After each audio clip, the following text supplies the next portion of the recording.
Good evening, Dr. Ganuraj. Good evening, Dr. Narayan, O.P. Narayan. Very nice to see you, Dr. Sharma. After a long time, we can see you. Hello, good evening. The virtual Yeah, platform. good evening. Dr. Sharma, Dr. Narayan. Good evening. Now, after seeing you, remembering those days of Aihole and Bagalkot. Yes, Dr. Prabhu. Hi, We can see you. Kulkarni. We can see Hi, you now. hi. Hi. I'm all right in a way. You know the health. So many factors. So, today, after a long time, we, the members of the Association of the Rural Surgeons of India, has the opportunity to meet in this virtual platform. And thank you, Dr. Ganuraj, for organizing this meeting. And today, we have our members. At the same time, we have also the guests from the other association, few guests, and also one of my friend, Dr. Satyajit Das. He is from England. He is a professor of medicine in England, and I also requested him to write an article on the etiopathogenesis of the COVID. So he has agreed, and I requested him to join in this meeting. And today, Who is that? Satyajit, please raise your hand. Satyajit, yes, Satyajit. Hello, my name is Satyajit. Hello, everybody. He is my batchmate, and he is now settled in UK. And his son is a surgeon. He is also shown interest in the Association of Rural Surgeons of India activity, and he will also become a member, Dr. Archis Das. So we have with us today our most beloved and most respected Dr. R.D. Prabhu, and we know he is still the light bearer of our association. He is the mentor, and he is the guide, and will show us the ways how we can proceed in future. And along with that, Dr. Ganuraj and our delegates from the foreign countries, Dr. K.C. Sharma, ex-president of our association, and also we have with us Professor Bhabatosh Biswas. Professor Bhabatosh Biswas, please raise your hand. Dr. Bhabatosh Biswas. Dr. Bhabatosh Biswas is the ex-vice chancellor of West Bengal University of Health Sciences. He has become the member of our association. He is a cardiothoracic surgeon, and he became the member since 2014 during our RCCon at Midnapur, and he at present retired from the vice chancellorship, but he is actively associated with many activities of Government of India. He is heading the Hyper Committee at this moment of the 10-man Hyper Committee of the COVID protocols and so many things in relation to COVID, and also many other activities, tuberculosis association, tuberculosis government program, and your pharmacological many programs. So we are very fortunate that he is today with us, and he has agreed to be the chairperson as well as the moderator, along with Dr. R.D. Prabhu and Dr. Aniruddha Sengupta. Please raise your hand. Yes, sir. Dr. Aniruddha Sengupta is also a member of our association. He is a professor of orthopedic surgery. He became the member when he was the professor of orthopedics in Midnapur Medical College. Now he is the professor at Medical College, Kolkata. He has agreed to be also the chairperson and moderator of today's session. And as we have a orthopedic case which will be presented by H.P. Giri, Dr. H.P. Giri, please raise your hand. And that will be the first case will be presented by H.P. And before the proceeding starts, I request Dr. Ganuraj to say a few words to introduce few other members if you like, and then we can proceed. We hand over our speaker to our chairpersons, Dr. R.D. Prabhu and Dr. Aniruddha Sengupta and Dr. Shashank Kulkarni, president of our association, to chair the session. And my request, as Dr. Ganuraj has mentioned, when some speaker will speak, when the presentation will be going on, all the participants should make the microphone. Dr. Ganuraj, please you say few words, and then we will start the proceedings. Good evening and welcome. But unfortunately, I have to start with an apology by My internet seems to be very poor today, so it's going intermittently. And we have some guests from the African countries, and unfortunately, all of them are sending message that they're not able to hear. I don't know whether it's due to the internet here or not, but I think anyway we'll start, and if necessary, I'll switch off my video so that at least the audio can be heard. I'm afraid I may not be able to sit through the whole session. And thank you for the honor of giving me to be the moderator. But I'm sure you've got others who will do the moderating part of it. I will sit with you for a few some time and then take your leave. It is so nice to see you all after almost more than a year, nearly 2 years, I think. I have not seen any of you. So it is nice to connect with the ARSI. I'm sure Gnanraj is doing a lot of academic work and other work in our ARSI. He deserves a lot of appreciation for what he is doing. I always thank him, I always remember him. And Sukumar, you are also doing a lot of work, bringing people together in this. I wish this meeting a very good success, very good beginning. And I hope, as you said, every month we are going to have these meetings. I look forward to that because I don't know how long I will be meeting you again and again. My heart and mind, they might decide something else. But as long as I am here, I would like to meet you and see your faces on this small screen. Makes me so happy to be connecting with you. Thank you very much and all the best. And Sharma ji, your apples, I am so happy to see success for your apples. Let it go all over India, and I hope you will get a good name from this. I wish you all the best. Back to you, Sukumar. Thank you, sir. Thank you very much. Thank you. Very good evening. With this introduction, let us begin the program today. Sukumar has done a great job. A lot of my friends have joined. Let me invite the first speaker to his case. As Sukumar enumerated names, first speaker, please, to start his presentation. Good evening, friends. Good evening, chairperson and learned audience. Much awaited scene, virtual program. This is my case. A case of osteolytic lesion of first metatarsal in a teenager girl, 26 years follow-up. Me from Medripur, West Bengal. A 15-year-old girl presented with left foot swelling of 6 months duration. No fever or trauma, growing faster after some operation elsewhere, 2.5 months back. Probably it was curettage and biopsy elsewhere. On examination, average GC average, pallor mild, old healed scar, warm tender swelling about the size of a TT ball over first metatarsal and medial cuneiform. Variegated field, tensistic to firm. Rotation and other movement, foot and all are restricted. Vessels, nerve, and gland not affected. This is the picture when she presented the whole of the metatarsal, first metatarsal, and part of the medial cuneiform are supposed to be affected. This is the skin border, and this was 6 months back when she was first attended the first surgery. I investigated blood, hemoglobin 10 gram, ESR 20 only, X-ray of both feet and X-ray chest.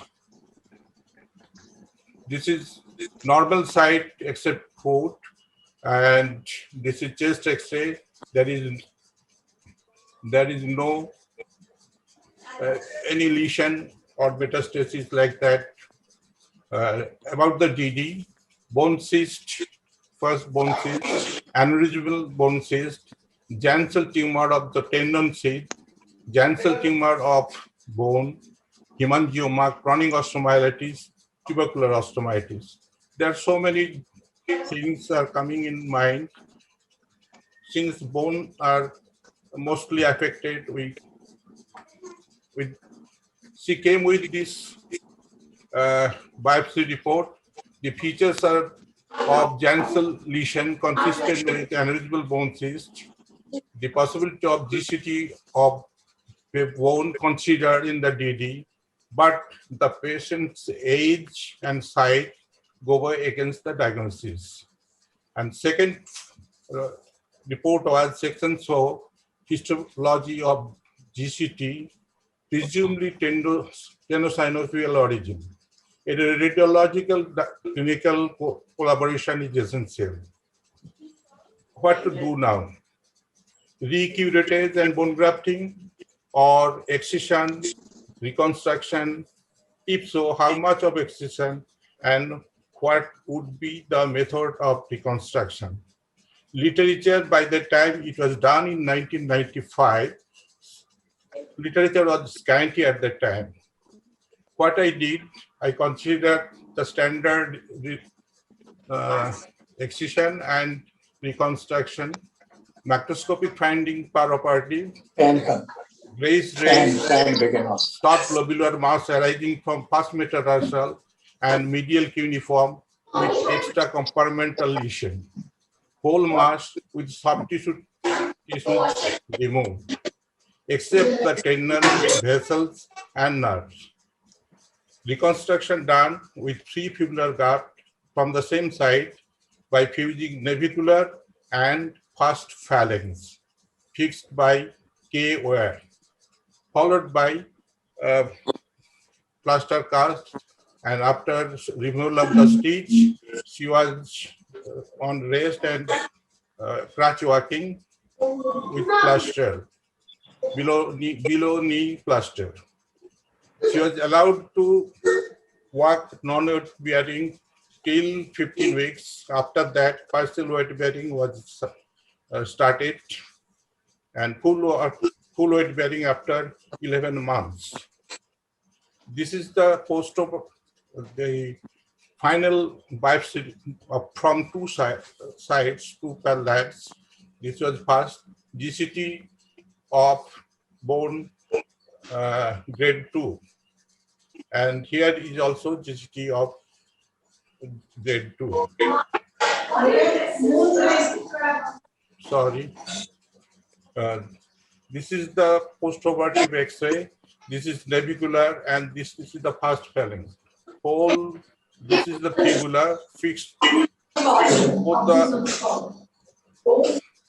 Both the joints are fused, and the graft was kept in situ by KOR. This is lateral view.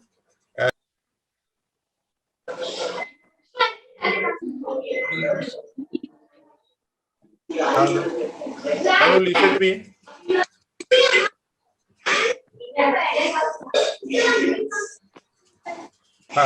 This is after 1 year, 2 months, and this is after 4 years. There is good fusion and good fusion both ends.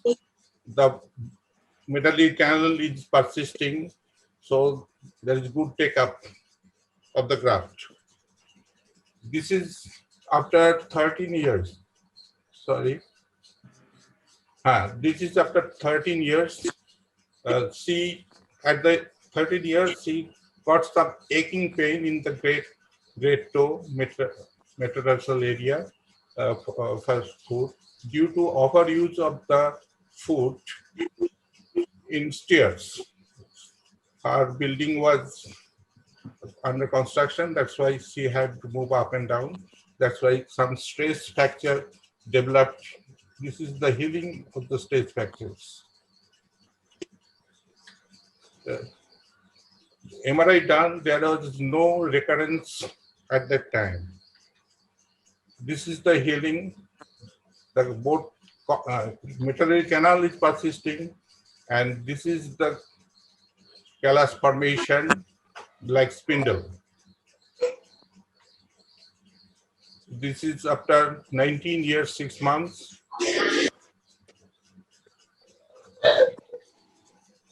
This is the final clinical picture. this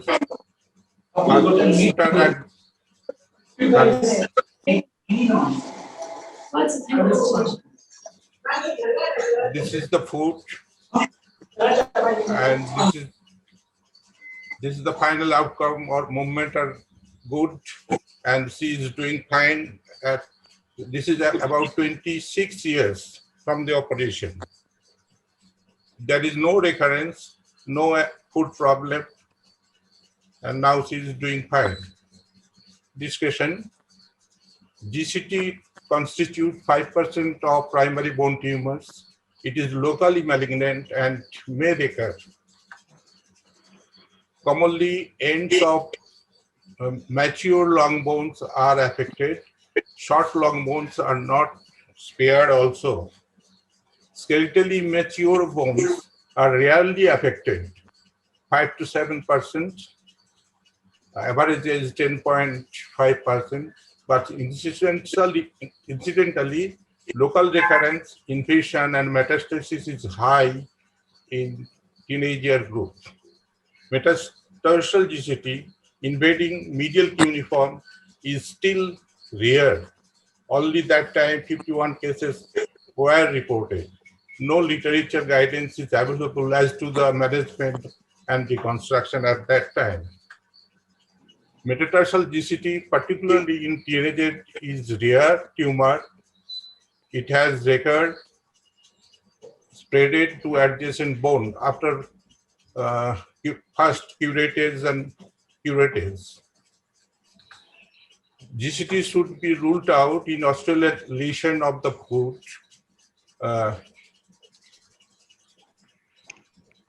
even in skeletally immature patients. Wide dissection and reconstruction with pre-fibular graft is a good option. Even after more than 26 years, there is no recurrence or metastasis now. This is the literature support. Thank you. There is one question. Yes, My yes, yes. So I want to know, it was a recurrent GCT. Why the radiotherapy was not given at that time? Although it's a good case, rare case, and patient did not have any recurrence after reconstruction. But at that time, was radiotherapy or something was not considered locally? No, that was in 1995. When I did it. At that time I was asking. Because it was a recurrent tumor, so radiotherapy was not considered there. No, not. I did not suppose to do that. I tried to remove it, and then whatever is necessary. Thank you. Actually, I would like to make a comment here. Yeah. In one sense, this is an extraordinary case for several reasons. Because GCT is not very common. This is a rare site. This is a rare age of presentation. At that time, no MRIs were available for staging of the disease. Yes. And there were no literature support also. So as a surgeon, I think it is a commendable effort that you were able to remove the tumor en masse with the soft tissues also and attempted a reconstruction which lasted for such a long time.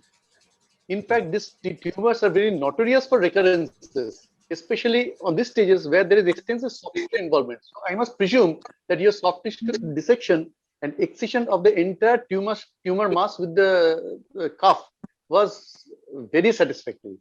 But one question here, sir, I would like to ask you that the first metatarsal is an integral part in preserving the arch of the foot and weight bearing. So what consideration did you take during reconstruction with the fibula? Yes. Yes. I reconstructed navicular to first phalanx of the great toe, keeping the arch as much as high and keeping the foot down, great toe part down. So there is an angle. There is an angle at the junction of the graft and the navicular. It was not flat. Okay. Okay, sir. Thank you, sir. It was a very good case. Any other questions, please? Any question Thank, from the thank you, audience? Dr. Giri. I am not an orthopedic surgeon, so I have got very little idea about this. But I am really impressed with this case as it operated quite long back and done nicely. I have got just a small curiosity.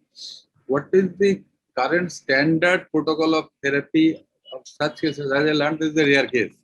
What is the standard treatment today? Is a silly question because I am not an orthopedic surgeon. So information, kindly if you plus. What is the standard protocol Now- of treatment of this sort of cases?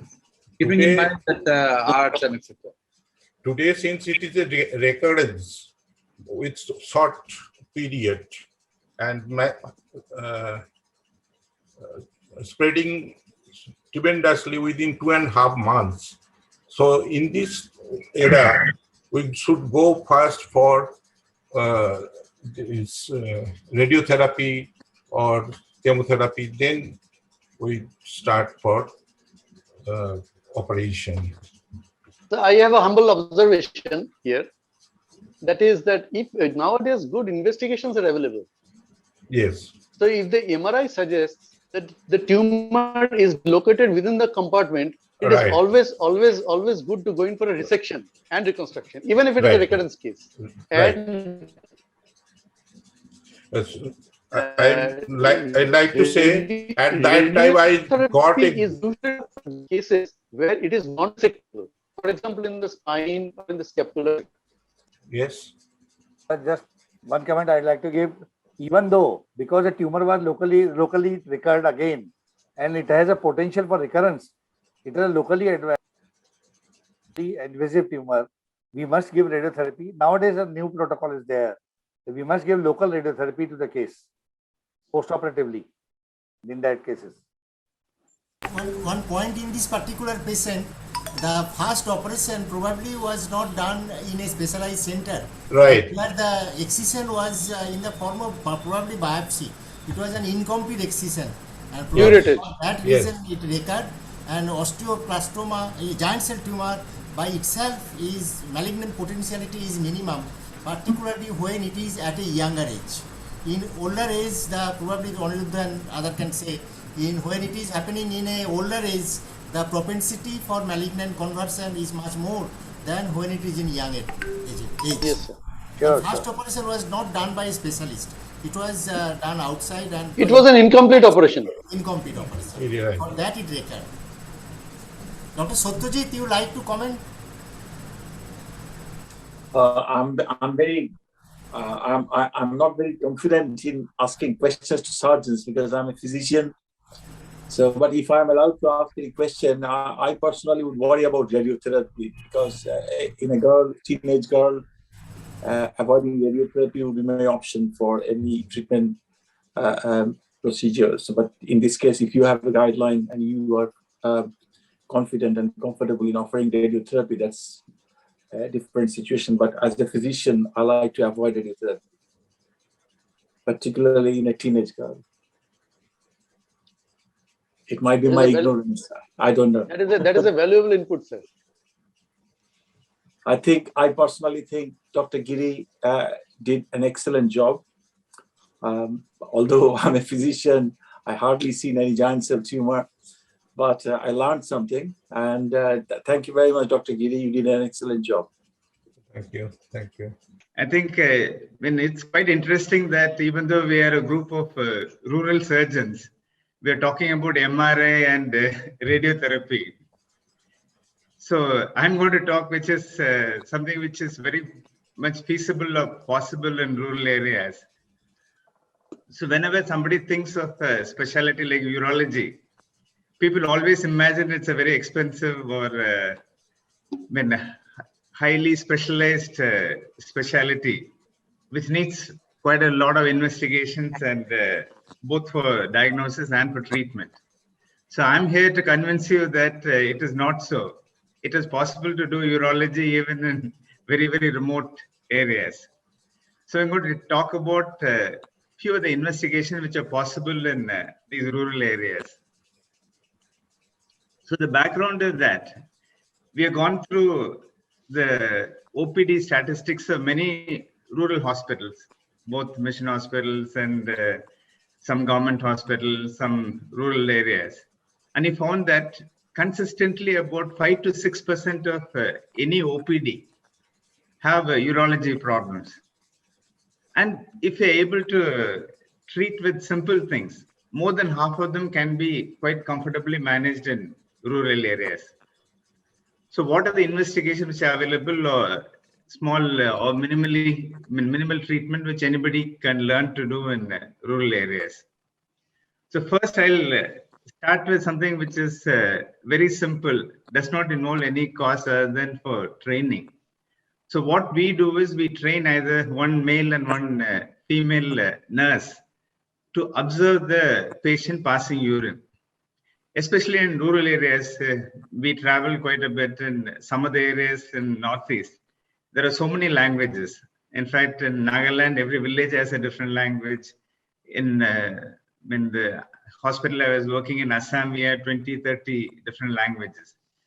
So it's easy to observe rather than try and get the patient explain what is happening.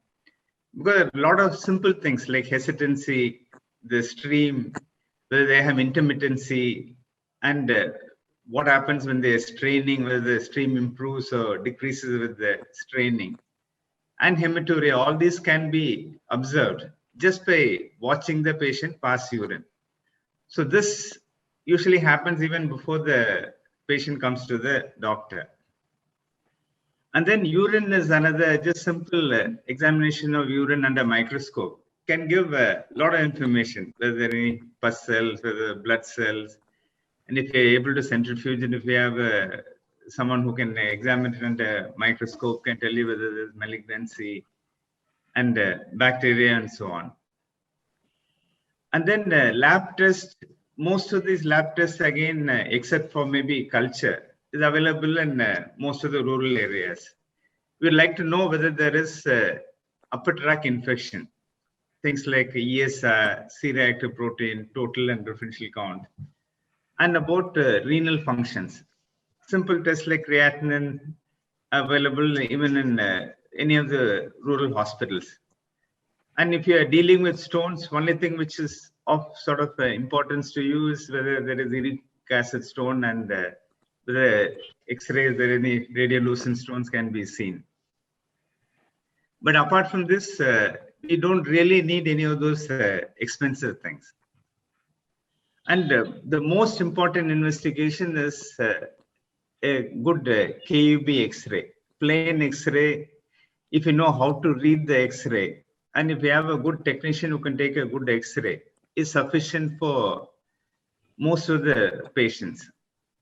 And but it is important to make sure that it is preferably done in a fasting state. And the technician, any technician can take a good chest X-ray because there are not too many adjustments the technician needs to make. But with KUB, you need to make you need to have a good technician. So we generally send them for a high institute like Vellore or somewhere to have the proper training to take. And you need to be able to identify the various areas in the KUB. The first important thing is to identify the psoas muscle and how it looks, and that will give because that's the area where the kidneys lie. And then we need to be able to identify the kidney, the ureter, the course of the ureter, and the various other things. So quite a lot of information can be obtained with a plain KUB. And of course, KUB again is may not be available in further remote areas. For instance, we went in Ladakh, we had to drive for 17 hours and walk for 10 hours to reach the place. And those places, it's a portable ultrasound is again good enough to make the diagnosis in most of the times.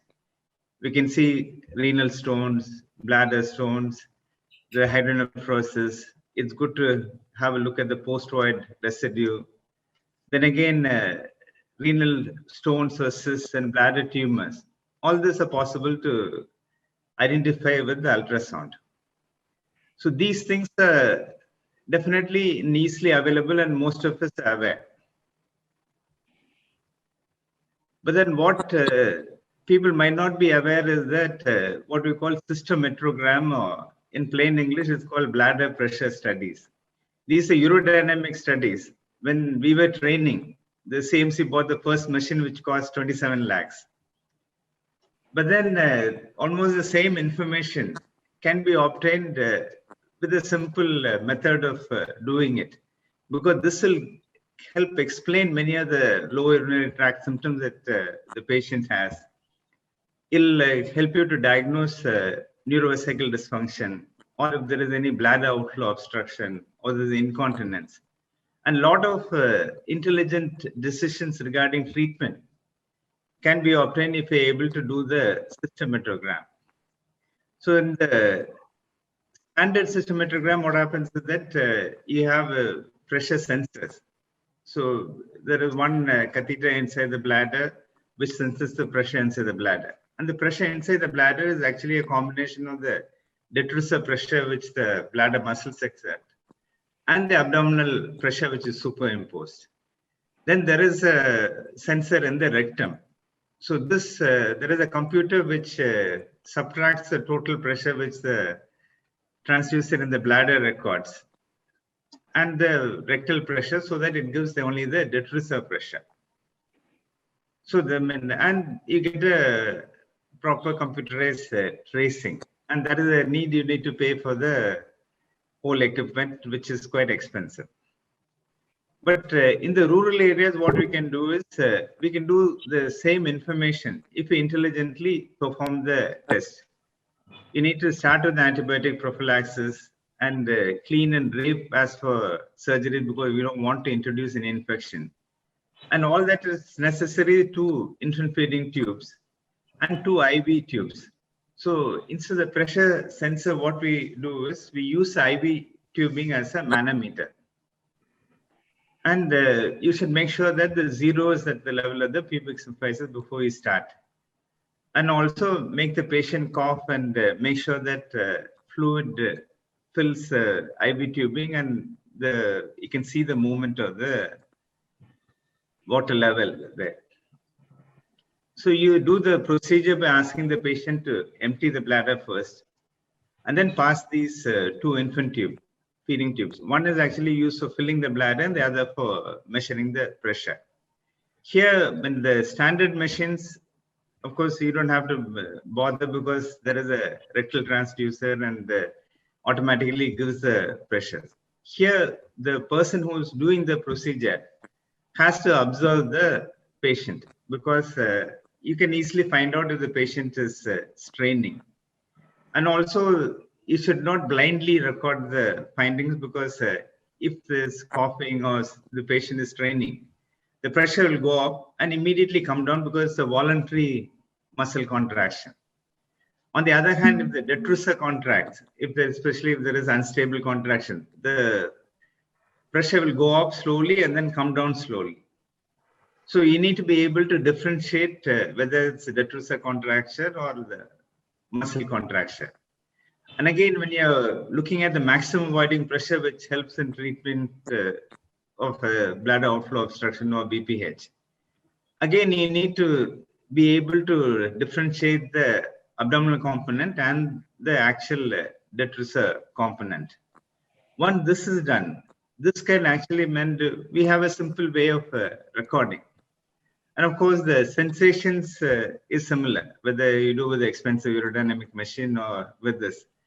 You ask the patient to tell you the first sensation when they feel like voiding, when they have urgency, when they can't hold anymore. And then the important things that you observe are whether they have unstable contraction, which occurs with neurovesical dysfunction, which whoever doing the test should be able to identify whether it's an actual detrusor contraction or whether the patient is using the muscles to increase the pressure. And then the most important thing that is helpful both in follow-up and during the procedure decision making is whether they have the maximum voiding pressure. Normally it's about 60 centimeters. Above 90 would recommend treatment. Between 60 to 90, there's a window where you can work with the medicines. and the post-void residue.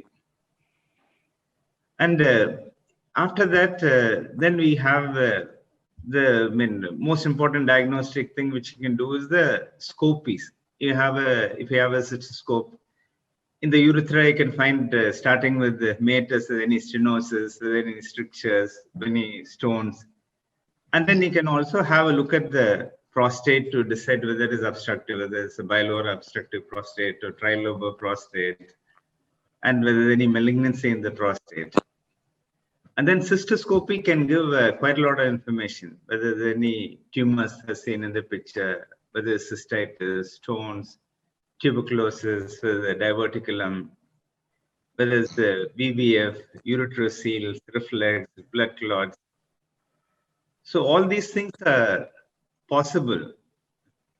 But then the flip side or problem with the cystoscope is that it's an expensive setup for any rural surgeon or a non-urologist, because you still, at present, you need the cystoscope, you need the camera, you need the light source, and the whole setup, even if you're using the low-cost Chinese versions, is still several lakhs, 6 to 10 lakhs or 12 lakhs for a minimum setup, which many of the surgeons would feel that it is not a good enough investment to get the returns, especially in a rural area.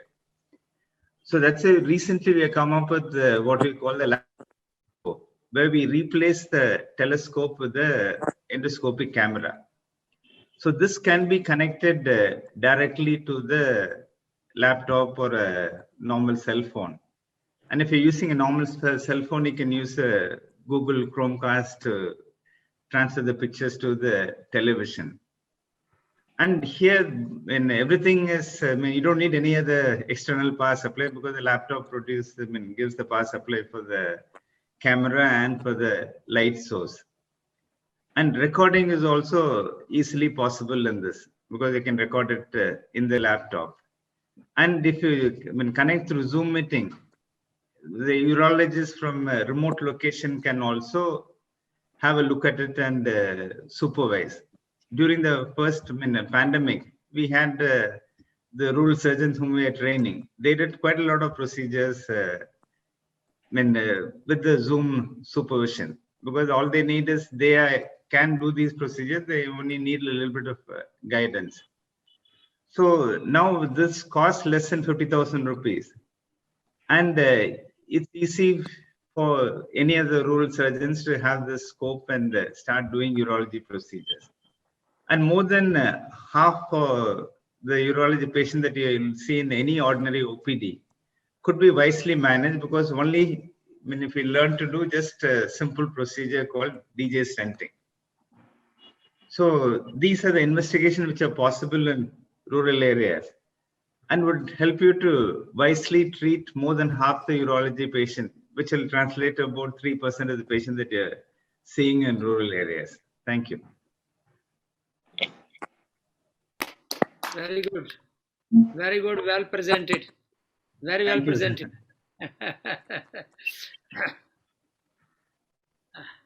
I got a small thing to say. Yes, sir. Yes.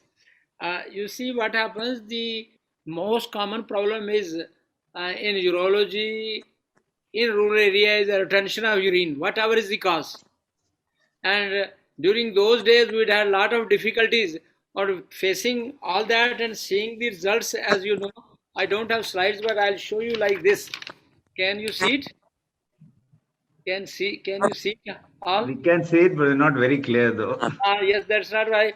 So you see what happens. Here is the testicular atrophy, skin atrophy has gone, and retention of urine with both testicles. Both testicles are visible down below. A lot of things, complications, putting catheter and all things. So finally, what I did was I designed this instrument, as you have seen many times. This is Sharma's cystostomy set. And this should be kept in a pocket-like thing, as I am showing you.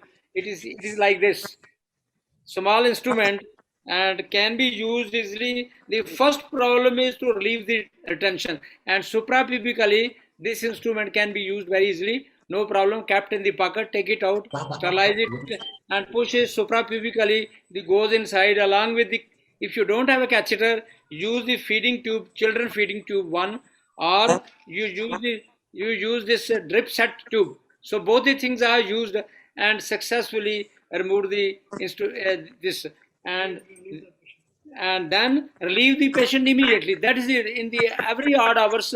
This small instruments is most useful in rural areas to be kept in your pocket whenever you need and quickly do this. Later treatment can be done anytime. What is the cause of retention and all those things. But use this small instrument everywhere. I have given all over the country. Many people have taken, even in European countries they have taken. And then you can use it also in the most useful instrument I have found in the rural area which I have designed it. Thank you. Dr. Ganraj, thank you very much for nice presentation. As a non-neurosurgeon, let me have some just comment for interest. This procedure, what you discussed here, has it become standardized or it is an innovation process or people are started using?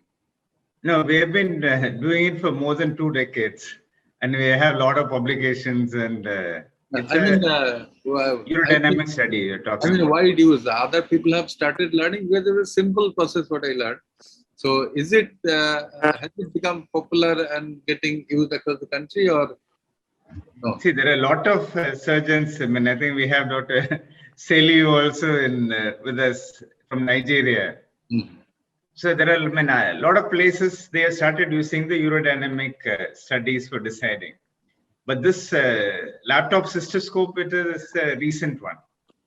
But then without the scope, it is difficult to both diagnose and offer treatment. So maybe later on I will talk about how this simple thing can be used for treating many other conditions.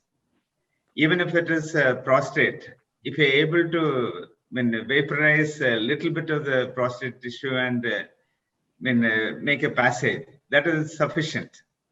Then when the urologist comes, even a couple of months later or even a year later, they may be able to pass urine.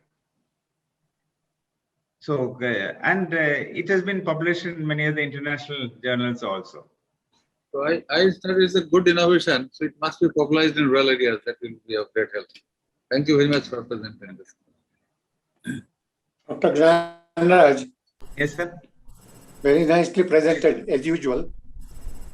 I found that your presentation is for rural surgeons and second part was almost for postgraduates. It's very, very nice information about urodynamics and things. In the urodynamics, do you put any penile clamp when you put those 2 tubes inside? No, the urine is likely to leak all the time. No, usually the sphincter contracts around the tube, so it doesn't generally leak. That is in a normal place, but when they have problems, when they have problems, they still keep like that. They don't leak. We need to find out there is leak. Then they'll tell us what is the reason of the leak. Because if there is a leak, you can put a clamp and proceed with the thing. No. Ask them to pass even with the leak, you do the procedure. Because sometimes when they have unstable contractions, they will pass. Yes. So still the leak can be there. Okay, sir. What about the 3-way catheter? Yeah. Can we use it for urodynamics? We have a 3-way catheter like we use for irrigation after TRP. We can also do a manometry with that also. Instead of putting 2 feeding tubes.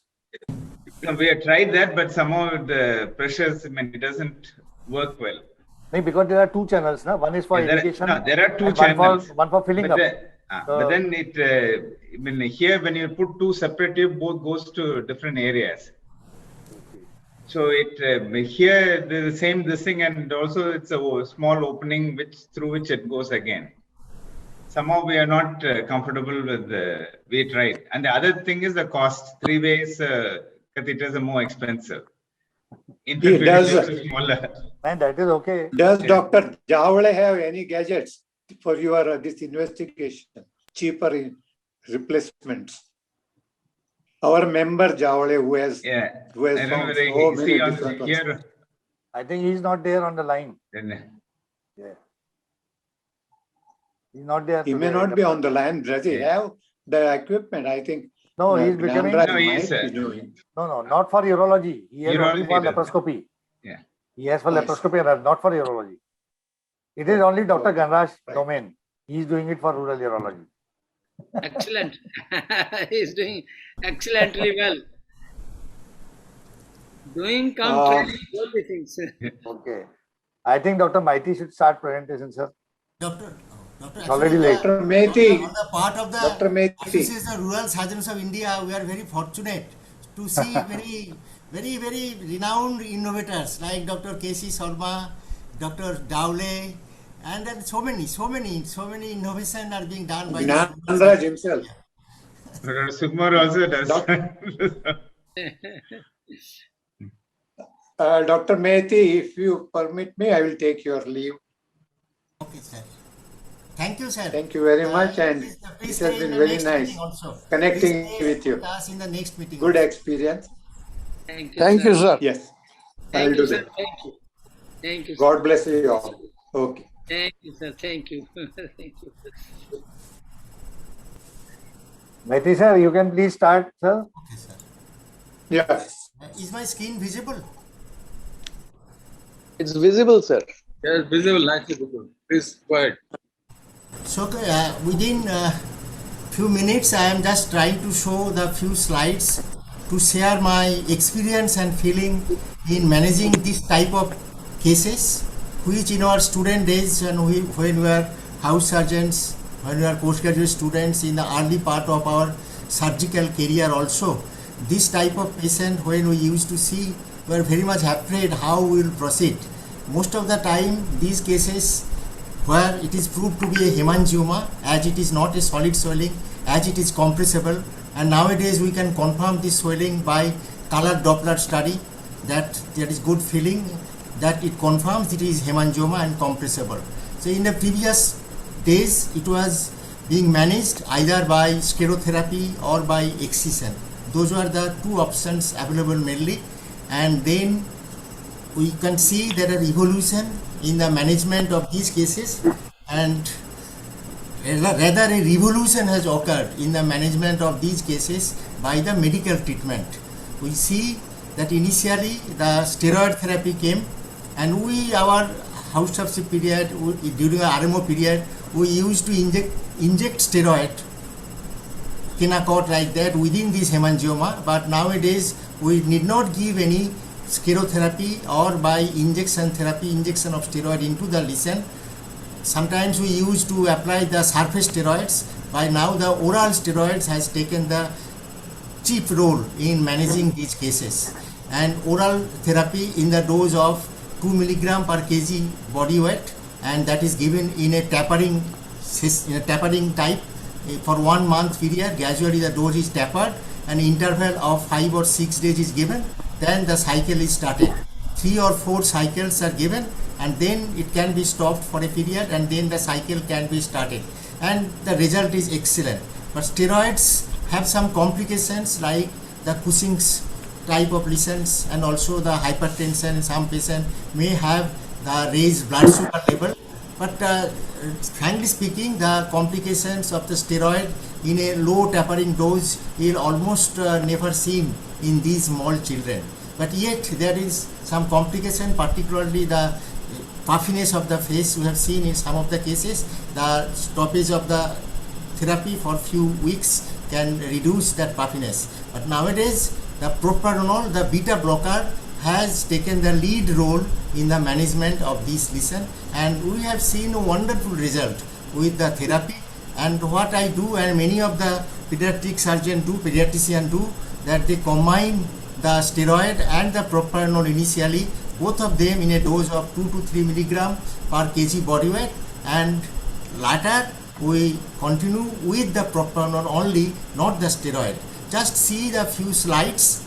So this is the result after 3 or 4 months. The tenseness of the swelling has reduced, and the color which was pinkish on the surface in the central part of the swelling has become little blackish. So there is color change as well as the sides swelling has reduced to some extent, and the tenseness of the swelling has become less and less. And you see, and subsequently it has become further reduced after a few months. Now the child is of 1 year 2 months age, and you see when the child is 1 year 8 months age, then the swelling has almost disappeared, and it has further disappeared, and now from external side we cannot see any swelling or any staining.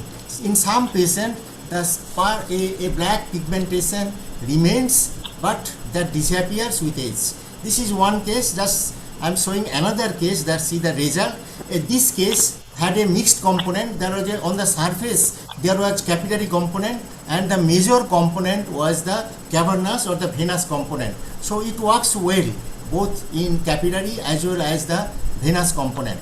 But one thing all of us, we all know that the strawberry type of hemangioma, which are the capillary type of hemangioma, has a natural history to appear at second week of life, and with age up to 1 year that may progress and disappear spontaneously even without treatment with 3 to 7 years of age. But when it is associated, capillary component is associated with the cavernous component, then usually this natural history is not present. We need some support, and that stops the progress of the swelling and also cause disappearance of the swelling.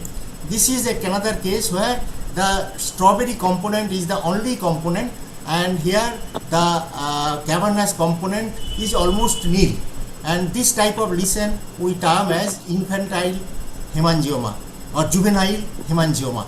And you see, this strawberry hemangioma may disappear with age, but problem is, as it is in the area of the face of the mouth and in the face area, there is chance of trauma, and that can cause bleeding from the surface. We don't want the rapid progress, and we don't want any ulcer to form on the lesion. And in these cases also, the treatment with propranolol and the steroid works very, very well, and the response and the progress or disappearance, progress in the response or in the outcome in terms of result of early disappearance of the swelling is excellent. You see the result when the child is 2 years 3 months old. You see the swelling in front of the ear almost disappeared, and in this area it has almost disappeared. Only a small stain is there, and hopefully this will also disappear. But the Groteski appearance what we have seen in the pre-treatment before the treatment with steroid and propranolol, and that has disappeared. And you see another case, his case, how dangerous it appearing, Groteski appearance, and you see this patient has responded well, and it is improving still. He is under treatment, and this part has almost disappeared, and in this area, and you see what it was and now what it is. So my object of presenting these 3 cases, there are so many cases we have seen. We have the experience of seeing this type of cases in lots, and the response with the pharmacological treatment is unique, wonderful, and it has revolutionized the treatment of hemangioma. Thank you very much, and I expect your comments and your experience. There are we see a plastic surgeon Amit Rai and also the other surgeons with me in this session. They can comment. Mrityunjoy and Kunal, also a plastic surgeon. I can see their name also in the screen. They can make comments. Thank you very much. Sir, I have a question. Well done. Excellent. Excellent presentation, Dr. Mahathi. Excellent. Thank you, sir. Okay. Very informative, sir. Very informative. We enjoyed. But how does it work? How does steroids, propranolol work in? Yes, excellent. Actually, the propranolol works it acts as an inhibitor of the vascular growth. That acts as a vascular growth inhibiting factor that works at the level of the endothelium, that prevents the growth of the endothelium. Steroids, how it works, exact way of its action is not known. We know steroids is a drug which has multi-purpose use, and it works in a way. I hope still the work is going on how the steroids works in the molecular level, but steroid works. So to you can see something, can give some light on that. Sir, in some cases of huge hemangiomas, was the angiography and embolization tried in some cases?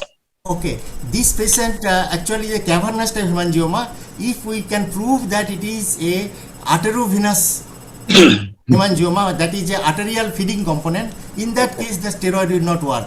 The arteriovenous type of hemangioma, there the medical treatment will be the failure. There we need either embolization, that is the minimal invasive therapy, less invasive therapy, and surgery is the last resort, sclerotherapy. And in those cases where there is a multiple, sometimes there may be also added cavernous component with that, we can combine this medical therapy along with the sclerotherapy, the sodium tetradecyl sulfate. Sodium tetradecyl sulfate is the agent which we use for local fibrosis. Dr. Maiti, Yes. sorry, Dr. Maiti, What was that? it was an excellent presentation. I am really impressed. Thank you, Since sir. we come across a lot of hemangiomas at different stages, different complications. So I have some query from you. Have you standardized the indications that this sort of hemangioma are well suited, indicated for this sort of therapy? Because there are a lot of options of treating hemangioma in children in difficult areas, a lot of recurrent cases. So 2 cases you have said about their histopathology and that is indication. So is there any standard guideline to classify early part of life? Because this very badly shown hemangiomas, big, robust hemangiomas, lot of deformities, lot of risk of surgery. So treatment options, multiple options are there. Can you say standard guidelines which hemangioma should be treated, what fashion, what the primary indication? What we actually follow, if we find a hemangioma in this type, in the head and neck region, particularly the face region, if it is a huge type and we find whether there is associated any neurological symptoms present or not, most of the time we do not find any neurological association. The CT scan is advised only if there is some neurological features. Otherwise, in routine cases, we never advise any CT scan, because Sturge-Weber syndrome or Lindu-Ostler-Weber syndrome is almost rare. But if any clinical features of neurology is found, we do advise CT scan. If the hemangioma is present in the face, particularly if it is associated in the cheek, in the lip, or if it is in the genital region, particularly the female, those cases, or in the anal region, perianal region, those cases are supposed to be prone to very trauma and bleeding. We need the early healing or early disappearance of those lesions. And no doubt this steroid and this propranolol therapy helps a lot in disappearance of the lesion quickly.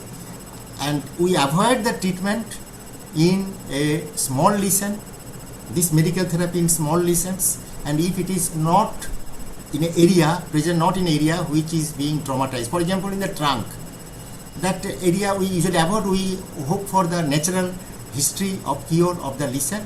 But if it is associated with cavernous component, it will not disappear. Only it is a strawberry hemangioma, there is chance of spontaneous disappearance is possible.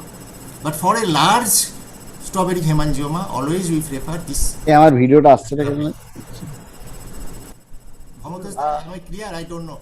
Yes, thank you very much for the explanation. What I understood, it may be part of combination therapy, isn't it? You can start with this therapy. In some cases, you may need additional procedures like embolization. And embolization for this cavernous and the strawberry, no question of embolization. Only if it is a arteriovenous fistula or sarcoid aneurysm, there is the question of embolization. Because ultrasonography is a unique investigation that can prove that whether it is there is a feeding vessel or it is a diffuse hemangiomatous or cavernous type. So if it is pulsation, if pulsation is present, or if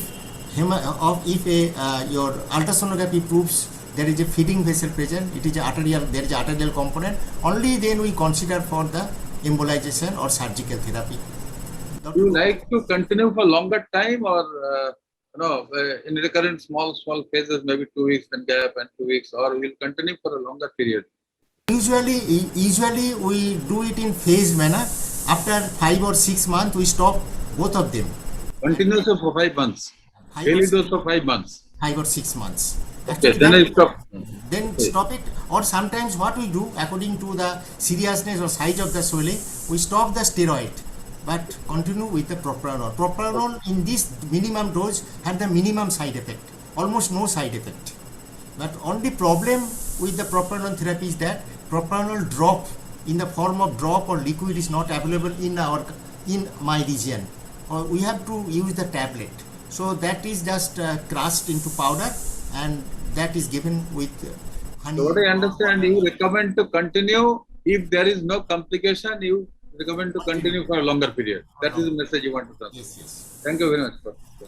Okay, one question, sir. Dr. Gupta ji, Professor Gupta, those who know Satyajit, Dr. Gupta is the head of the Department of Surgery at Wardha Medical College, MG Medical College, Wardha. Dr. Gupta. Just wanted to give a comment. I had a patient, a young child, who had a hemangioma strawberry at the buttock, and it was bleeding continuously because of scratching also and because of pressure also. So there I used infrared coagulation in that case, and in 3-4 settings were there. It was 2 centimeters around. So I got 3-4 settings and then it healed completely. So Yes. have you tried that infrared coagulation at that time? for Infrared that? coagulation is a good option, and sometimes the laser. If Laser laser is also, available, yeah. that is the best option. But I say, I make a comment that along with this infrared or the laser therapy, if pharmacological therapy is added at the same time, that itself will give a good result. Hey, it was a very small one. It was just a 1 to 2 centimeters. Yet that therapy, the steroid or the propranolol, that works in such a wonderful way at the endothelial level or the capillary level. Along with the laser therapy, it is recommended. Along with the laser therapy, this propranolol or the steroid therapy is recommended. Is there any tube? We can use some superficial applicants like tubes or something like that, ointment. So that instead of oral. In as Dr. Bhavatos Vishwas has said, in the interval period, that is only a placebo, probably. In the interval period, the mother is advised to apply that steroid. Right. That is the steroid on the surface. Otherwise, steroid therapy probably has no role. Okay. Thank Injection may have some, but we still advise. We still advise for that reason that something is to be done. That is the application of steroid on the surface, steroid cream. Thank you, sir. Thank you. So now the 3 cases has been completed, and I hope in the coming month, in the last Sunday, we will have the same meeting, and the cases you can propose now, or we can decide later. Anyone can propose any case. There are so many surgeons. I have one case. That is a metastasis of a testicular tumor in the inguinal lymph nodes. That's seminoma. Very good. I have a good case. That a rare case is there.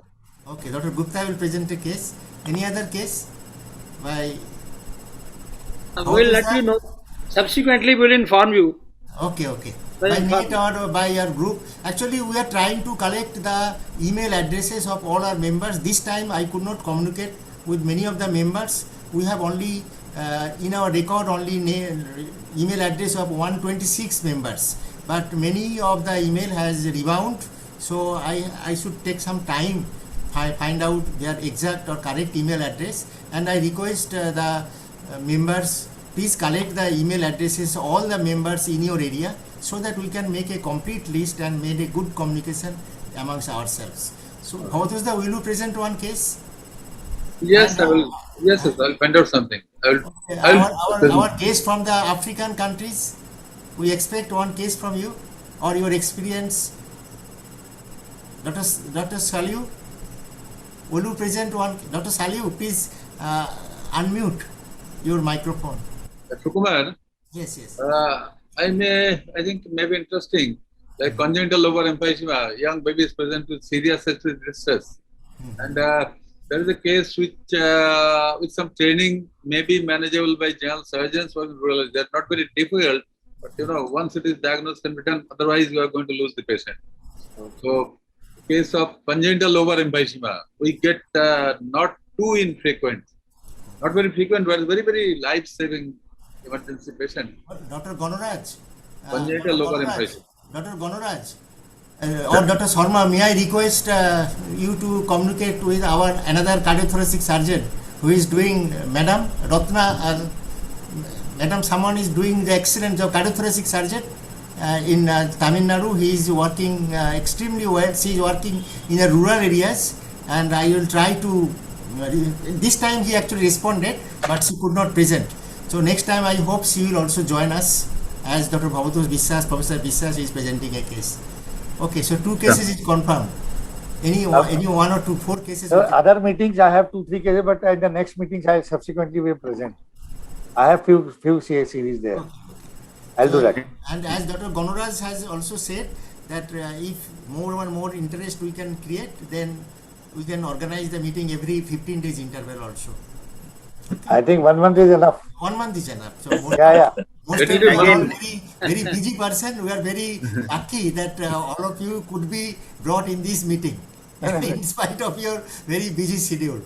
No, that's Actually, a good, need that's a not good be effort we are only doing. Good effort we are doing now. We should continue this effort. Okay. need not be only case presentation. We can have discussion Yeah. on very Varieties, different types of Varieties. discussions, Yeah. academic feast rather. Yes. Yeah. And of course, Dr. Gupta, And you if can it is also done request to- regularly once a month, I think Yeah. once a month regularly, if it is that will be highly informative. That it is Or we can do, what we can do is once 1 month, we can get clinical cases, 1 month discussion. So it will be good also. also. 1 month panel discussion or some topics. We can do that like that also. Dr. Gupta, you can involve your PGT in the journal club, in the journal review like that. Yeah, I will involve. I will Please involve them. Yeah, I am sure, not sure. in the medical college now, so I can. No, sir, I will ask my PG to present this case or my associate professor. Okay. So he's writing this case or presentation also. And I request Dr. Amit, Dr. Nityunjoy, Kunal, you please try and Just involve- one word, sir. Just one word before we close. Ah, This is, as you know, that 37% children and pregnant women die of anemia during the periods. Or this is a one apple which we have introduced all over the country. In every house, you can have 1 apple plant. This is summer zone apple. sir, you can transfer. You can send everyone. We will do this here. Yes, sir. I am sending everybody. Okay. Just send it. We will do that. Have a look at it and plant 1 at your house. Do Yeah, plant I will- 1 at your house. It's I will in plant, no growth. problem, sir. I will plant many. Yes, one will be enough. One will be enough because the fruit will be up to 1 quintal from 1 plant. Sure. We are going to close the meeting, and I request Dr. Right. Shashank Kulkarni, our president of the Thank you. association, to say a few words and conclude the meeting. Dr. Shashank Kulkarni, please. Thank you all. Thank you everybody. Yes, Dr. Maiti. Yes. Everybody, thank you, everybody. Now Thank we you. are almost 1 hour and 20 minutes in the process. I see that about 40 people have attended the meeting, and some of us have contributed very well. We'll continue this meeting and you are in the future also. And as somebody said, it was, can we meet every 15 days? But that will be too much. We are no more undergraduate students now, and but still we'll meet every month at least. And this is going to be a very fruitful exercise for everybody. And I thank you, everybody. Thank you.